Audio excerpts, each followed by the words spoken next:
Hi there, my name is Julie Kuntz, and I am one of the professional learning specialists at Teaching Channel. I am super excited to share with you today's mini webinar topic, which is 7 secrets to engaging novel studies. So before I worked with Teaching Channel, I was a 7th grade middle school language arts and communications teacher. And I spent years really cultivating and developing my practice around novel studies. So today's topic is all about some of the things I learned along the way through developing novel studies and some ways to make your next novel study exciting, engaging, and dynamic. So there are many different tips and tricks around engaging novel studies. Today, I selected 7 different ideas for you to think about when you're developing your next novel study, and I'm going to talk about each of those individually. So the first one on the list is to really consider text selection. This arguably is one of the most important aspects of developing an engaging novel study. The text selections need to be interesting and relatable and relevant to your students. Emphasis on the your students part. I know when I started out teaching novel studies, there were a couple of books that I just loved. And I always told myself, when I become a teacher, I am going to teach this book. But by the time I became an actual teacher, the books that I loved with all of my heart were maybe not so relevant or current for the students that were in front of me. So I think it's really important to always keep our students in the forefront of our minds when we're thinking about what types of texts they might like. And as much as we might love a book, it might not land in the same way with our students. And then the other tidbit about text selection that I think is really important is making ourselves aware that text selections are dynamic. And what I mean by that is that texts are always growing, evolving, and changing in the same way that our students are. And so we might have an amazing novel study or text selection choice one year, and a couple of years later, we might discover that unit no longer is engaging or fits the needs of our student population. So it's really important, as much as we love our text selections and are proud of them and put work and effort into making them the best choices for our students, we have to be ready at any time to be able to switch things up. So, an openness to feedback around text selection is a really great strategy for making sure that your current choices are relevant for your students and making sure that they make sense over a longer period of time. The next tip for engaging novel studies is to really consider incorporating choice and voice. And here's what I mean about those two things. So, choice is fun because it means that you have a variety of text options with a variety of different topics. Maybe you're thinking about doing a novel study lit circles idea. And so you have groups of 5 or 6, and each of them gets to pick an interesting novel that they're most excited about. Or maybe there's a variety of different novels to choose from, and each one helps support a different reading level or specific set of student interests, or is really responsive to a specific student population in your class. While in a perfect world, we would have choice. And if you do have the opportunity to have choice with your text selections for your novel studies, I say run with it and pick as many different excellent choices. There are so many out there for your students. However, that's not always the case.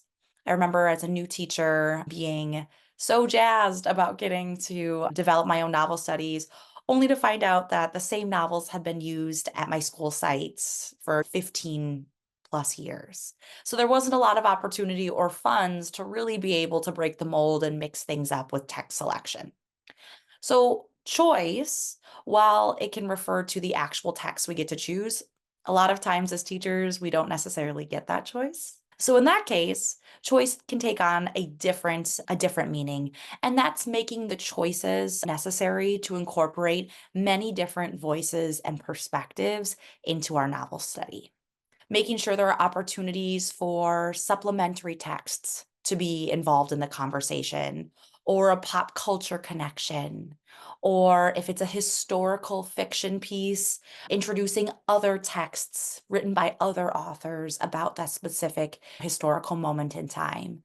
So, really, this combination of choice and voice is so important for engaging novel studies, and not only just the text that we choose, but the choices we have for how we want to incorporate diverse perspectives and points of view and additional voices in our novel studies. So, the third tip for engaging novel studies is around embracing routines. Routines are sometimes, I think they're mistakenly mixed together with the idea of the exact same thing every day.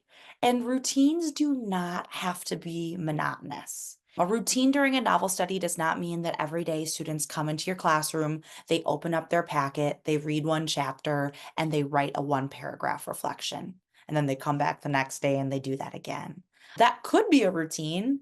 I don't know if I would recommend that in terms of student engagement, but routine that I'm meaning in this context is all about dynamic routines that have a structure, but so much room for student engagement and student interest, and so much room for interesting dynamics as well.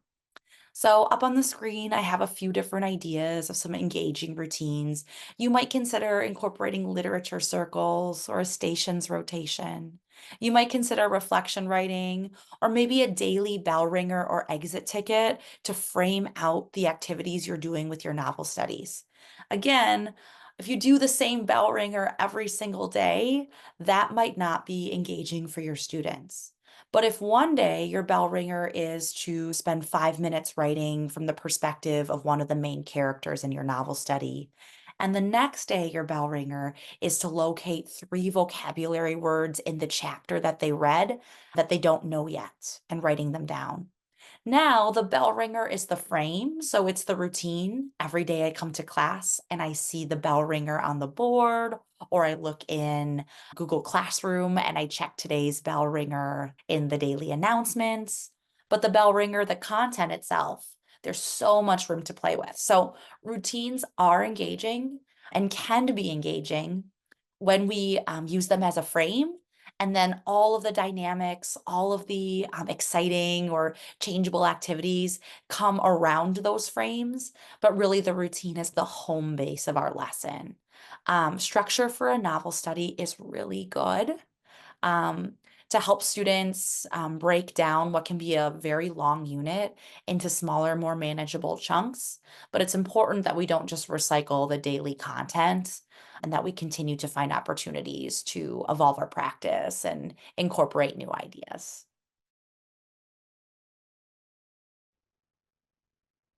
The next tip for engaging novel studies is to make them interdisciplinary.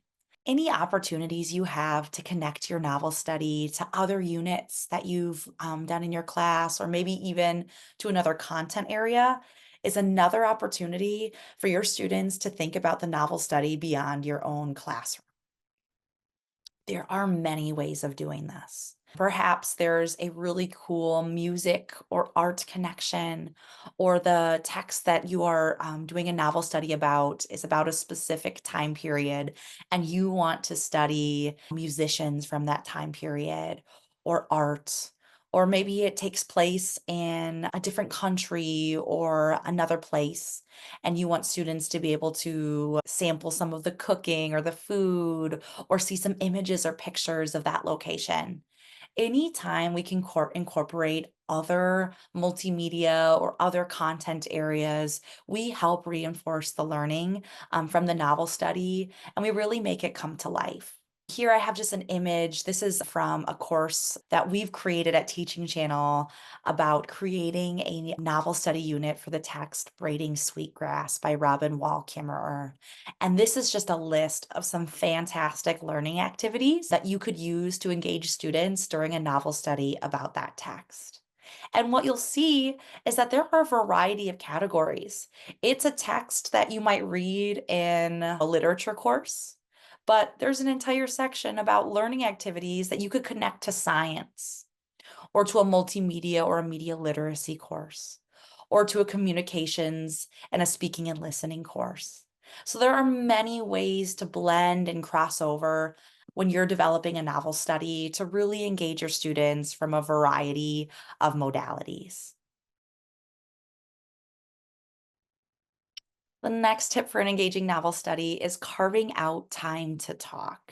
And this really is one of the best parts about a novel study in a classroom full of students is that you get to share all of the learning and the discussion and excitement together. I think back to the times that I was a language arts teacher, and some of my favorite days were Socratic seminars or philosophical chairs discussions with my students about the text. They had exciting things to say. We'd always pick the times to discuss right after a cliffhanger or a really exciting plot twist in the novels. And this got students so excited to be able to talk about what they were reading and to hear each other's perspectives. One thing to think about when thinking about time to talk in class is not just to open up the forum, sit back, and expect students are going to talk for your 45-minute class period, but really thinking strategically about the different ways that you can facilitate discussion.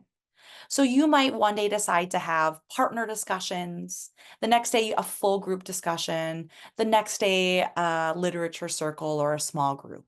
You might also consider the different ways that students can talk that extend beyond verbal. I know in these situations, we can sometimes privilege verbal communication and verbal discussion as our main form of classroom capital.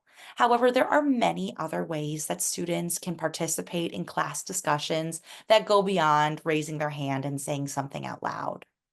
Whether you're using a Google Doc and students are typing notes back and forth to have an synchronous but written discussion, or students are jotting discussion notes in a notebook or on a piece of paper during discussion to show their engagement, even when they might not want to share their ideas out loud. There are lots of opportunities for students to share and talk about a text to get them excited and engaged with the learning. Our next tip for engaging novel studies is to use and incorporate backward design or forward thinking around your unit before starting your novel study. You can't do it all in a novel study, and this is something I struggled with for a long time because novel studies do take up a large amount of unit plan space. So I think about some quarters in my class where a novel study might take up almost an entire quarter. And that's a lot of time. That's 2+ months of instruction and activities. And so we might say to ourselves, oh, I really want to focus on vocab, but I also want to focus on theme. And wait, what about character development and symbolism? There's so many great things I want to do. But when we take on too many things for a novel study, it can feel overwhelming for students and difficult to have the depth required to really drive home a power standard or a skill that we want students to acquire. Backward design is one of many excellent approaches when thinking about unit design to create intentional takeaways and understandings that you want your students to focus on during a novel study. So, really taking the time to establish what the essential questions are and letting that be a maximum of 2 questions and really focusing on a specific skill. So, if you want the focus to really be around character development for a specific novel, letting character development be a frame for the entire unit, starting from page 1, where students are filling in a character development analysis sheet as they're reading the book, and they're coming back to the same character the entire unit. That's just one example of a great way of having a home base. Not only will it make your instruction clearer and more focused, but it will also help your students not get lost in a sea of activities during a longer unit, like a novel study. And finally, our last tip for engaging novel studies is to think about comprehension, to say yes to comprehension, and to then extend beyond that. I remember as a teacher, every time I would have a novel study, my learning target would often end up being something along the lines of, I can read and understand a complex text. And while that was true, while every day my students were reading and comprehending a complex text, there was so much more meat In my novel study unit, that standard really wasn't doing all of the other work justice. So, of course, we want students to be able to comprehend the text. We want them to be able to recall the events that happened in chapter 3 or to be able to summarize what happens at the end of part 1. But we also want them to do something more than that too. And so I think Bloom's taxonomy is a really great way of thinking about the various ways that we can extend our novel study learning beyond the comprehension. If you look at that, you can see that remember, so recall of facts, is really at the bottom of the pyramid. It's our foundation. But beyond that, we want students to be able to extend to do many other important analytical skills around comprehension and analysis. We want them to be able to apply information from the novel study and compare it to their own lives. We want them to be able to critique something and evaluate. We want students to be able to create new concepts and new writing and new thinking based on their learning from a novel study. So, yes, we do want them to understand and read a complex text, but we want to shift from recall only in a novel study to really consider the analysis that they can do beyond it. So that's our last and really important point that we want to drive home when thinking about engaging novel studies is if students are just asked a multiple choice question about facts from a novel study, they'll do the reading. They'll probably do well on those multiple choice texts, but how can we move the learning beyond simple recall to make the learning truly come alive for them? That's the extension, that's the engagement, and that's the part that can be really dynamic, exciting, and engaging for your students. We hope that some of these tips and tricks and tools for engaging novel studies help you as you consider and think about the next novel study that you're creating for your classroom. Are you ready to craft an engaging novel study unit for your students and you want a little support along the way? Take one of our fabulous, awesome, brand new Beyond the Book courses as part of our teaching channel course library. These courses focus specifically on a young adult text that's meant to be engaging, dynamic, and exciting for your students. And then the entire course asks you to interact with that young adult text and to develop a unit of study backed by backward design frameworks, and then with the support of 30 plus learning activities for your students to engage in as you teach your novel study. Currently, we have 3 courses. We have one about Stamped, Racism, Anti-Racism in You by Ibram X. Kendi and Jason Reynolds. We have 5332, which is Braiding Sweetgrass for Young Adults by Robin Wall Kimmerer. And then we have 5332. It's Trevor Noah, Born a Crime, the young adult version of Trevor Noah's autobiography. We're hoping there's something for everyone, and we're hoping to continue to expand our Beyond the Book course series. But all of the engaging strategies that we talked about in today's mini webinar show up in the pedagogical foundations of our Beyond the Book courses as well.